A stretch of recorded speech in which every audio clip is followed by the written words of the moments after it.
बात गलत है कि ममता बनर्जी या कांग्रेस या कोई और पार्टी वहां पर खराब करना चाहती है, बीजेपी खराब करना चाहती है, क्योंकि वो जो हुमायूं जो है, हुमायूं कबीर या समथिंग कुछ नाम है उसका, वो खुद बीजेपी का आदमी है। पहले बीजेपी में था, फिर ममता में आया, फिर उसके बाद से फिर वो काम गंदगी कर रहा है। अब ये बताओ कि बाबरी मस्जिद के नाम से तुम्हें बनाने की क्या जरूरत है? इस तरह से तुम्हें हुड़दंग करने की क्या जरूरत है? अगर वाकई में तुम्हें मस्जिद बनानी थी या मंदिर बनाना या कुछ भी बनाना है, तुम शांति से भी कर सकते हो उसको। लेकिन अब इसके लिए तुम सोचो कि हम वहां पे हुड़दंग मचाएं, और मचाने के बाद से हुड़दंग मचाएं और मचाने के बाद से हम करें वहां पे बाबरी मस्जिद बनाते, इसकी क्या जरूरत है? क्या इस देश में मस्जिद की कमी है? क्या इस देश में मंदिर की कमी है? क्या इस देश में और मंदिर और मस्जिद नहीं है कि क्या वहां तुम बनाओगे और बनाने के बाद से एक हुड़दंग? ये बीजेपी का क्रिएट किया हुआ शगुफा है।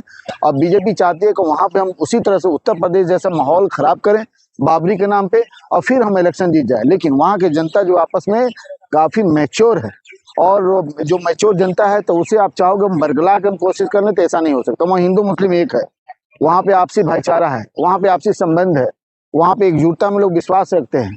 ये बीजेपी क्रिएट करना चाहती है कि हम किसी तरह से वहां पे हम सत्ता में आ जाएं, लेकिन मुझे लगता है कि नहीं है कि बीजेपी जो है वहां पे सत्ता में आ रही है, चाहे इसके लिए वहां पे हजारों मस्जिद बना दे, उससे कोई फर्क नहीं पड़ता। लेकिन मुसलमानों का कहना है कि ये ऐतिहासिक कार्य होने जा रहा है। जब 6 दिसंबर को बाबरी मस्जिद अयोध्या में ढाई गई थी, उसके बाद 6 दिसंबर को ही उसकी नींव अच्छा बताओ, हम भी मुसलमान हैं और हम भी मुसलमान हैं और हम भी अच्छे मुसलमान हैं और एडवोकेट भी हैं, तो क्या मुझे भी तो कोई फर्क पड़नी चाहिए? मुझे कोई फर्क नहीं पड़ता है। अब मैं कहता हूँ कि वहाँ मस्जिद बननी नहीं चाहिए।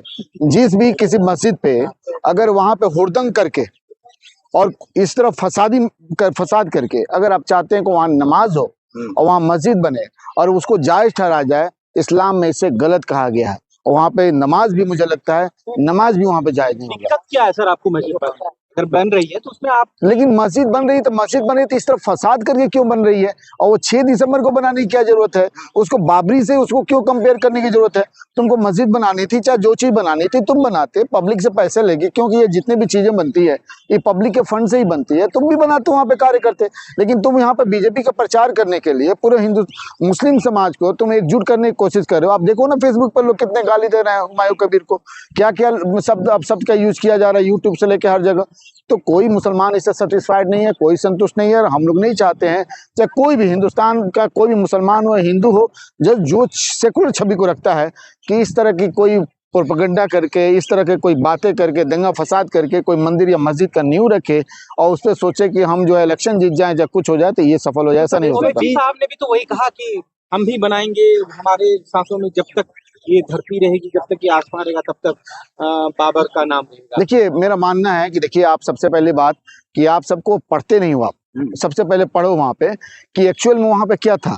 वहां पे अगर देखोगे तो अबू फजल जो अकबरनामा जो है, अबू फजल ने अकबरनामा उन्होंने लिखा, उसका बाबरनामा है, उसके बाद तुलसीदास का है, इब्न बतूता है जो यहाँ टेबलर आए, उसके बाद से अंग्रेजों का जो गजट है 1875 से लेके 90 समथिंग तक 1923 तक उसका जो गजट है, उसमें कहीं भी बाबरी मस्जिद का जिक्र नहीं। जब कोई जिक्र नहीं है तो वहां पे कोई मस्जिद का नहीं था, कुछ भी नहीं था। एक्चुअली क्या था, वहां पे एक हनुमानगढ़ी था जो पहले ही से एक टीला था, जहां पर शैव संप्रदाय और रामानंद संप्रदाय दोनों के बीच में आपसी जो हमेशा वहां पे झगड़ा हुआ करता था।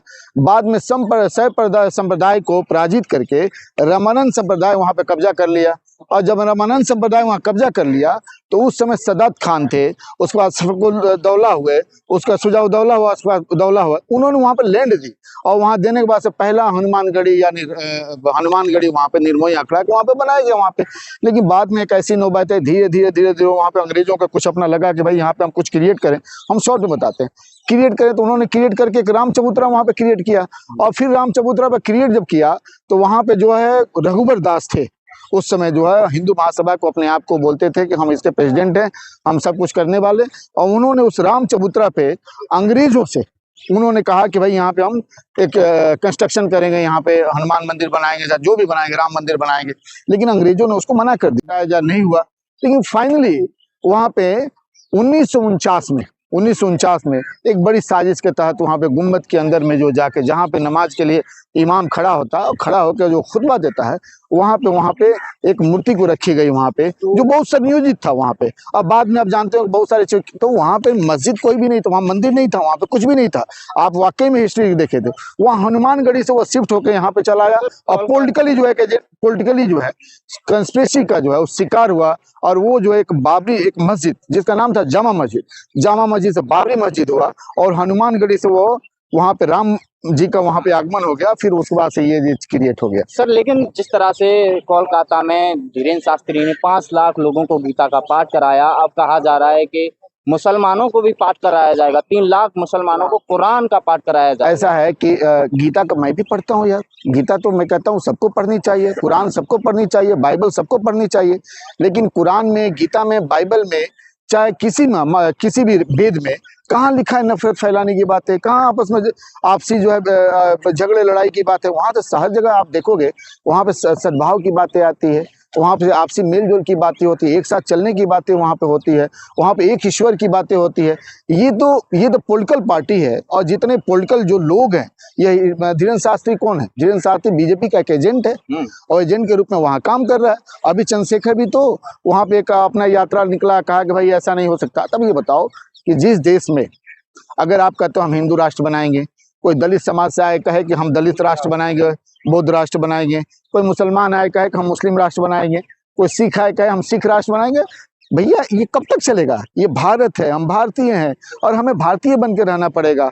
ये मंदिर मस्जिद के शगुफा आप जब तक नहीं छोड़ोगे, मैं खासकर लोगों से, अवाम से, नौजवानों से बोलना चाहता हूँ, तब इस देश का विकास नहीं होगा। और इसी तरह बीजेपी जो अपने अपने एजेंटों को लाके कभी किसी को लाएगी, और उस तरह से ये प्रचार करके लोगों को बांटती रहेगी और हुकूमत करती रहेगी। आप देखो इंडिगो का, आज देखो इंडिगो क्या पोजीशन हुआ, पार्टी बन रही है इंडिगो को देखो, हुमायूं कबीर पार्टी बना ले या कुछ बना ले, आप देखना हुमायूं कबीर की जीत भी नहीं होगी, जमानत जब्त होगी।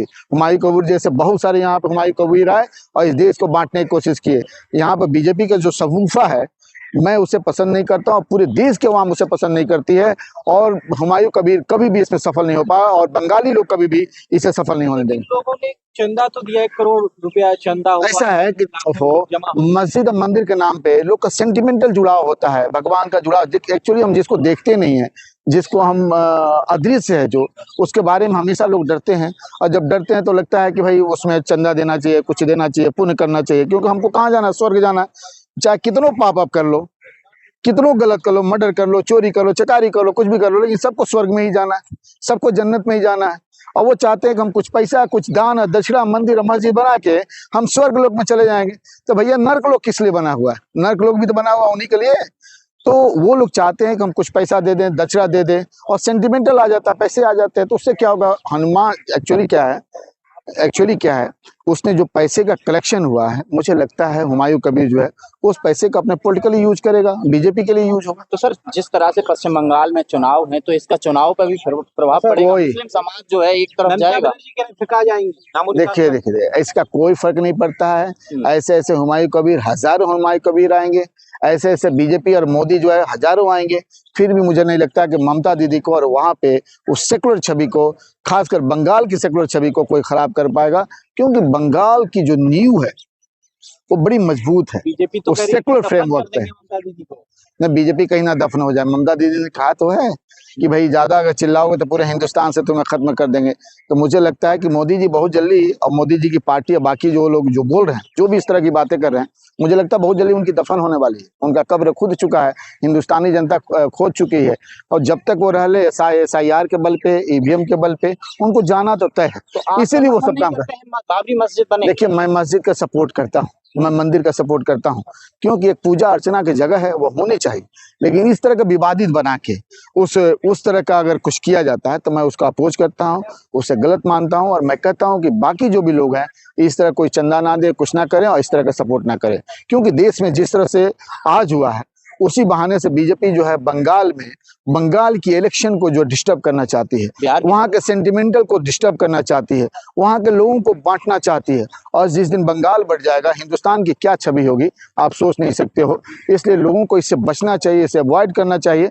अब मंदिर मस्जिद और हिंदू मुस्लिम की जगह पे आपको एजुकेशन की बात करना चाहिए, हेल्थ सेक्टर की बात करनी चाहिए, ट्रांसपोर्टेशन की बात करनी चाहिए, इंफ्रास्ट्रक्चर की बात करना चाहिए। आज देखो ना, रुपया गिरते गिरते कहाँ गिर गया। आज हेल्थ सेक्टर देखो गिरते गिरते देखते कहाँ गिर गया। आप गरीबी इंडेक्स, हंगर इंडेक्स में देखो हमारी क्या पोजीशन है, आप पत्रकारिता में देखो हमारी पोजीशन क्या है, किस तरह है। आप देखो करप्शन में हमारा लेवल देखो क्या हालत है। आज देखो महिलाओं का जो उत्पीड़न में हमारे देखो देश की क्या हालत है। आज रोजगार में देखो हम कितना लेवल पर स्तर तक गिर चुके हैं। तो हमारी इकोनॉमी जो है डैमेज हो चुकी है और बीजेपी इससे अपने आप को बचने के लिए इस तरह का सफुआ छोड़ रही है।